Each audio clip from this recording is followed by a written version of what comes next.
പ്രിയപ്പെട്ട സുഹൃത്തുക്കളെ, പതിവ് പോലെ ലാവ്ലിൻ കേസ് ഇന്നും സുപ്രീം കോടതി മാറ്റിവെച്ചു. അടുത്ത ആഴ്ച പരിഗണിക്കും എന്നാണ് കേൾക്കുന്നത്.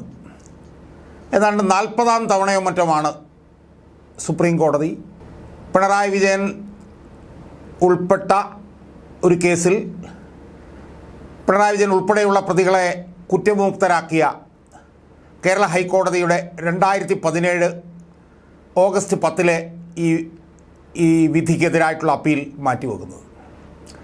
ഏതാണ്ട് 6.5 വർഷത്തിലധികം കഴിഞ്ഞിട്ടും ഈ കേസ് ഇതുവരെ സുപ്രീം കോടതി പരിഗണിച്ചിട്ടില്ല എന്നുള്ളത് ഇന്ത്യയുടെ നിയമചരിത്രത്തിൽ തന്നെ അത്യഭൂതപൂർവമായ ഒരു സംഭവമായിരിക്കും എന്നാണ് എനിക്ക് തോന്നുന്നത്.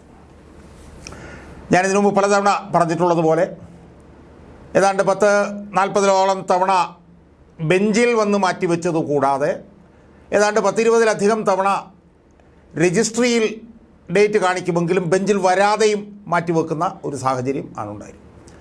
ഒരുപക്ഷെ ഇന്ത്യൻ നിയമവ്യവസ്ഥയുടെ ചരിത്രത്തിൽ ഇന്ത്യൻ ജൂറിസ്പ്രുഡൻസ് നമ്മൾ എടുത്ത് പരിശോധിച്ചാൽ ഇത്രയേറെ ദീർഘമായി മാറ്റിവെപ്പിക്കപ്പെട്ട ഒരു അഴിമതി കേസ് ഇന്ത്യയുടെ നിയമചരിത്രത്തിൽ ഉണ്ടായിട്ടുണ്ടാവും എന്ന് തോന്നുന്നില്ല. ഇതിനു മുമ്പ് ഏറ്റവും കൂടുതൽ മാറ്റിവെക്കപ്പെട്ടൊരു കേസ് തമിഴ്നാട് മുഖ്യമന്ത്രിയായിരുന്ന ജയലളിത.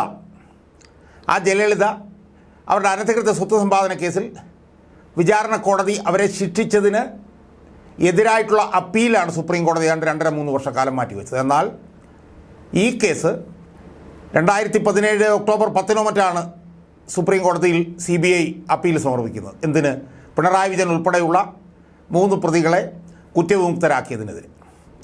അതിനെതിരെ അപ്പീൽ സമർപ്പിച്ച് 6.5 വർഷം കഴിഞ്ഞിട്ടും എത്രയോ ചീഫ് ജസ്റ്റിസുമാർ വന്നുപോയി, എത്രയോ ജഡ്ജിമാർ വന്നുപോയി. ഇതിനിടയിലൊന്നും ആ കേസ് സുപ്രീം കോടതി കേട്ടില്ല. ഇന്നും പതിവ് പോലെ ആ കേസ് മാറ്റിവെക്കപ്പെട്ടിരിക്കുകയാണ്. സുഹൃത്തുക്കളെ, നമുക്കറിയാം എന്താണ് ഈ കേസിൻ്റെ പശ്ചാത്തലം എന്നുള്ളത്. ചുരുക്കി ഞാനൊന്ന് പറയാം. അതായത് Pinarayi Vijayan, K Mohanachandran, K Francis ഉൾപ്പെടെയുള്ള 3 പേരെ കുറ്റവിമുക്തനാക്കിയതിനെതിരായിട്ടാണ് 2017 ഒക്ടോബർ 10 CBI ഈ കേസിൽ അപ്പീൽ സമർപ്പിക്കുന്നത്. യഥാർത്ഥത്തിൽ എന്താ സംഭവിച്ചത്?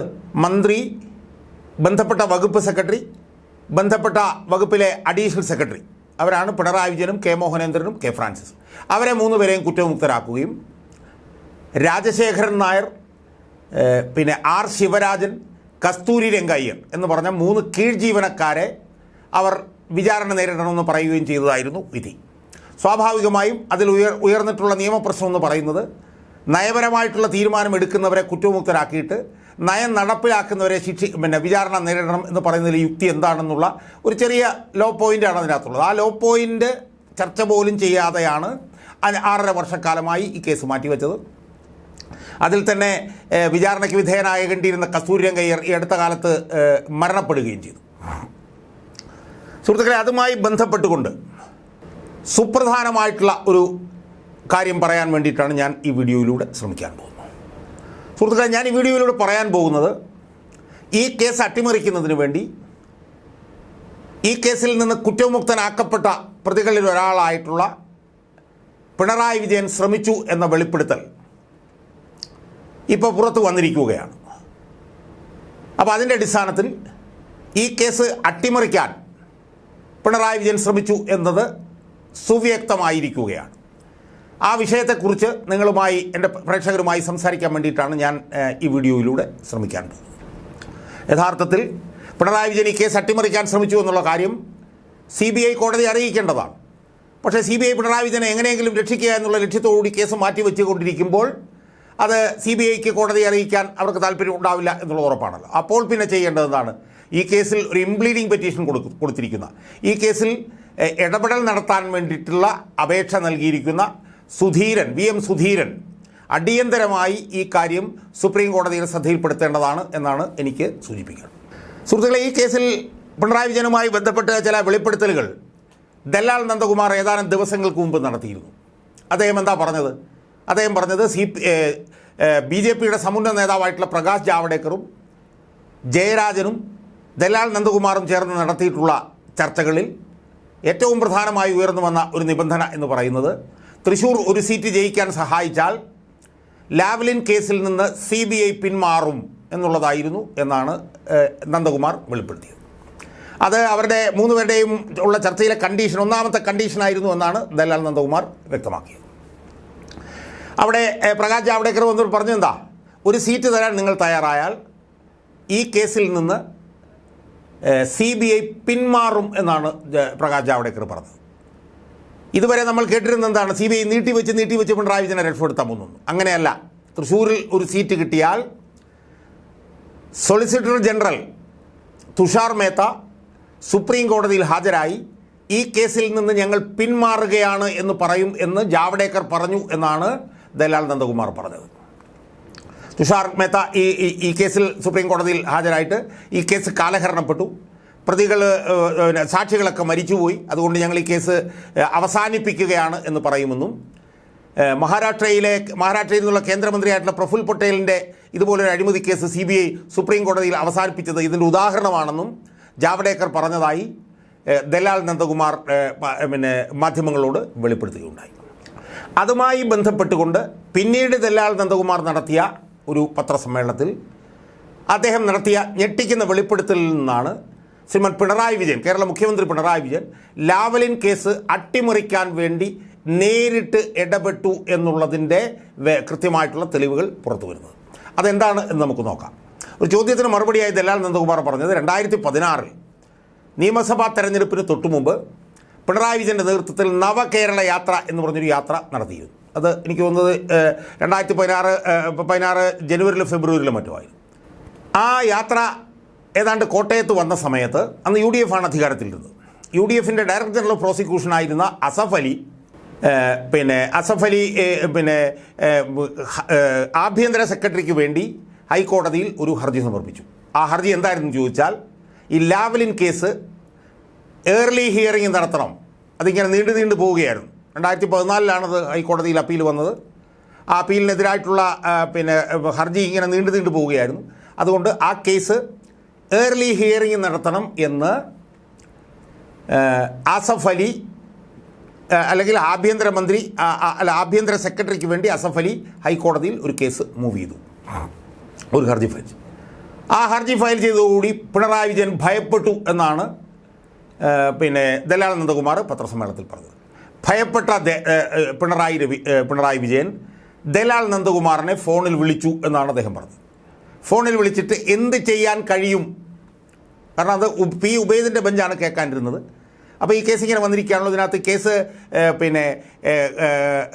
തെരഞ്ഞെടുപ്പിന് മുമ്പ് കേൾക്കുന്നതിൽ നിന്ന് ഒഴിവാക്കാൻ വേണ്ടി എന്ത് ചെയ്യാൻ കഴിയും എന്ന് പിണറായി വിജയൻ ദല്ലാൽ നന്ദകുമാറിൻ്റെ അടുത്ത് ചോദിച്ചു എന്നാണ് അദ്ദേഹം പറഞ്ഞത്.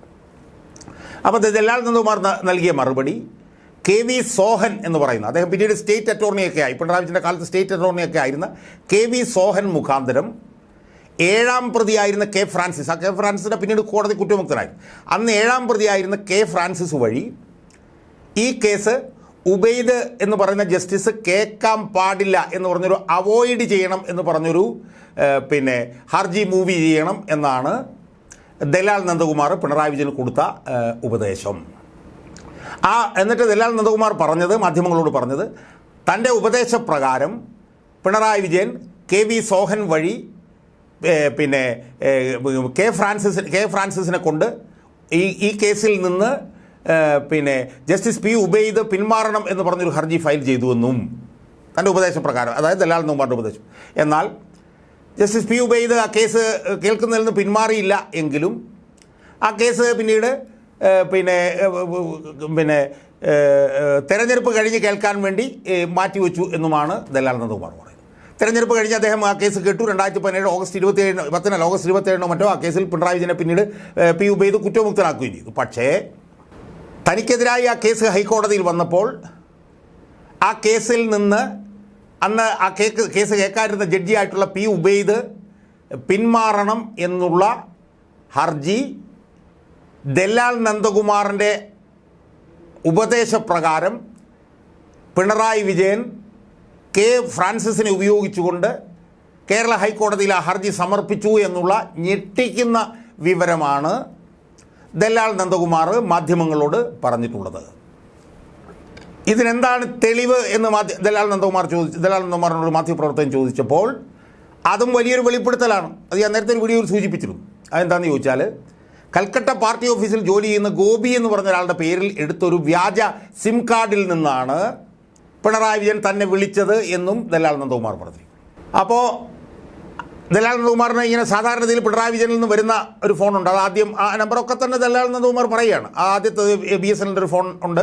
അതുപോലെ തന്നെ 9846 എന്ന് പറഞ്ഞിട്ട് BPL ഒരു ഫോൺ നമ്പറുണ്ട്. അതല്ലാതെ വേറൊരു ഫോണിൽ നിന്ന് കോൾ വന്നപ്പോൾ താനത് എടുക്കാൻ മടിച്ചുവെന്നും താൻ പിന്നീട് ട്രൂ കോളറിൽ ഇട്ട് നോക്കിയപ്പോൾ അത് കൽക്കട്ട പാർട്ടി ഓഫീസിലെ ഗോപി എന്ന് പറഞ്ഞിട്ടുള്ള ഒരു പാർട്ടിക്കാരൻ്റെതാണെന്നും ആ നമ്പറിൽ നിന്നാണ് പിണറായി വിജയൻ തന്നെ വിളിച്ചതെന്നും ദല്ലാൽ നന്ദകുമാർ അർത്ഥശങ്കയ്ക്കിടയില്ലാത്ത വിധം പറഞ്ഞിരിക്കുന്നു. അപ്പോൾ ഒന്ന്, ലാവ്ലിൻ കേസ് അട്ടിമറിക്കാൻ, ലാവ്ലിൻ കേസിൽ നിന്ന് തനിക്ക് രക്ഷപ്പെടാൻ വേണ്ടി ഹൈക്കോടതിയിൽ എന്ത് ചെയ്യാൻ കഴിയും എന്ന് പിണറായി വിജയൻ ദല്ലാൽ നന്ദകുമാറിനോട് ചോദിക്കുകയും ദല്ലാൽ നന്ദകുമാറിൻ്റെ ഉപദേശം സ്വീകരിച്ചുകൊണ്ട് നടപടിക്രമങ്ങൾ നീക്കുകയും ചെയ്തു എന്നുള്ള ഞെട്ടിക്കുന്ന വിവരം ദല്ലാൽ നന്ദകുമാർ പുറത്തു കൊണ്ടുവന്നിരിക്കുന്നു. രണ്ട്, ആ വിവരം ദല്ലാൽ നന്ദകുമാറിനോട് പറയാൻ പിണറായി വിജയൻ ഉപയോഗിച്ചത് അദ്ദേഹം കൽക്കട്ട പാർട്ടി ഓഫീസിൽ ജോലി ചെയ്യുന്ന ഗോപി എന്ന് പറഞ്ഞ ഒരാളുടെ വ്യാജ സിം കാർഡിൽ നിന്നാണ് എന്നുള്ള ഞെട്ടിക്കുന്ന മറ്റൊരു വിവരവും ദല്ലാൽ നന്ദകുമാർ പുറത്തു കൊണ്ടുവന്നിരിക്കുന്നു. അപ്പോൾ സുഹൃത്തുക്കളെ, ഇതിൽ നിന്ന് തെളിയുന്ന എന്താണ്? ലാവ്ലിൻ കേസിൽ നിന്ന് തനിക്ക് രക്ഷപ്പെടാൻ വേണ്ടി നിയമവ്യവസ്ഥയെ ദുരുപയോഗപ്പെടുത്താൻ, ആ ജഡ്ജിയിൽ നിന്ന് രക്ഷപ്പെടാൻ വേണ്ടി പിണറായി വിജയൻ ശ്രമിച്ചിരുന്നു എന്നുള്ള വളരെ സുവ്യക്തമായിട്ടുള്ള വിവരമാണ് ഇപ്പോൾ ദല്ലാൽ നന്ദകുമാർ അദ്ദേഹം പരസ്യമായി പറഞ്ഞിരിക്കുന്നത്. ഇത് നിയമവ്യവസ്ഥയിൽ കൈകടത്താനുള്ള, അല്ലെങ്കിൽ ജസ്റ്റിസ് ഡെലിവറി സിസ്റ്റത്തിൽ, അതായത് നീതി നിർവഹണ സംവിധാനത്തിൽ പിണറായി വിജയൻ ഇടപെട്ടു എന്നതിൻ്റെ വ്യക്തമായിട്ടുള്ള തെളിവാണ്. അതിനുവേണ്ടി അദ്ദേഹം ഒരു വ്യാജ സിം കാർഡ് ഉപയോഗിച്ചു എന്നുള്ള വാർത്തയും പുറത്തു വന്നിരിക്കുന്നു. ആ സാഹചര്യത്തിൽ ഇതിനെക്കുറിച്ച് വ്യക്തമായിട്ടുള്ള അന്വേഷണം നടക്കണ്ടേ സുഹൃത്തുക്കളെ? സ്വാഭാവികമായും ഈ അന്വേഷണം ആവശ്യപ്പെട്ടുകൊണ്ട്, ഇങ്ങനൊരു അന്വേഷണം നടത്തണം എന്നാവശ്യപ്പെട്ടുകൊണ്ട് സേവ് കേരള ഫോറം എന്ന് പറയുന്ന ഞാൻ ജനറൽ സെക്രട്ടറി ആയിട്ടുള്ള ആ ഒരു വേദി DGPക്ക് ഒരു പരാതി കൊടുക്കുന്നതിനെക്കുറിച്ചിട്ടുള്ള ആലോചനകൾ നടത്തിക്കൊണ്ടിരിക്കുകയാണ്. സ്വാഭാവികമായും പരാതി കൊടുത്തതുകൊണ്ട് അത് ഒന്നും നടക്കില്ല എന്നതൊരു ഡാം സ്ക്രിബാകുമെന്നും അതൊരു നനഞ്ഞ പടക്കമാകുമെന്നുള്ള കാര്യം നമുക്കെല്ലാവർക്കും അത് ഫേറ്റ് അക്കംപ്ലിയാണല്ലോ. അതുകൊണ്ട് തന്നെ DGPക്ക് പരാതി കൊടുത്ത് DGP 15 ദിവസത്തിനുള്ളിൽ അതിൻ്റെ അന്വേഷണം ഇനിഷ്യേറ്റ് ചെയ്തില്ലെങ്കിൽ ഇതിന്മേൽ അന്വേഷണം ആവശ്യപ്പെട്ടുകൊണ്ട് ബഹുമാനപ്പെട്ട കേരള ഹൈക്കോടതിയെ സമീപിക്കുന്ന കാര്യവും സേവ് കേരള ഫോറം എന്ന് പറയുന്ന വേദി ചർച്ച ചെയ്യുന്നതായിരിക്കും എന്നാണ് എനിക്ക് എൻ്റെ പ്രേക്ഷകരോട് പറയാനുള്ളത്. എന്തായാലും കേരള മുഖ്യമന്ത്രിയായിട്ടുള്ള പിണറായി വിജയൻ, അദ്ദേഹവും കൂടി പ്രതിയായി ഇരുന്ന അഴിമതി കേസ്, ആ കേസിൽ നിന്ന് രക്ഷപ്പെടാൻ വേണ്ടി കേരള ഹൈക്കോടതിയെ സമീപിച്ചു എന്നുള്ള ഞെട്ടിക്കുന്ന വിവരമാണ് ഈ വീഡിയോയിലൂടെ ഞാൻ എൻ്റെ പ്രേക്ഷകരുമായി പങ്കുവെക്കുന്നത്.